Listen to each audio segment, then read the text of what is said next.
มีตรงไหนก็ได้ครับจับคู่กันนั่งลงจับคู่กันนั่งลงเร็วได้คู่กันนั่งลงหาที่ว่างให้กับตัวเองยืนมือไปจับคู่กับตัวเองนะร้องเฮ้ดังๆเร็วร้องเฮ้ดังๆพอจะเข้ากิจกรรมไม่มีอะไรมากหรอกจะรีแลกซ์กันนิดหน่อยนึงรู้จักกันหรือยังเนี่ยคู่ของเรารู้จักหรือยังเอาไว้คนหนึ่งเป็น A คนหนึ่งเป็น B ใครจะเป็น A ใครจะเป็น B มองตากันเป็นตากันเอา A ยกมือ B ไม่ต้องยกเอา A ยกแล้วอีกคนนึงเป็น B ไง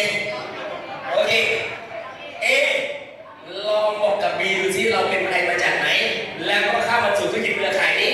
เรามาเพราะอะไรและเรามีเป้าหมายอะไรครับจอยทำไม A บอกให้ดีฟังเร็วชื่ออะไรทำอาชีพอะไรแล้วมาจอยทำไมได้ยังไงเป้าหมายของจอยทำไมคืออะไร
3 ครั้ง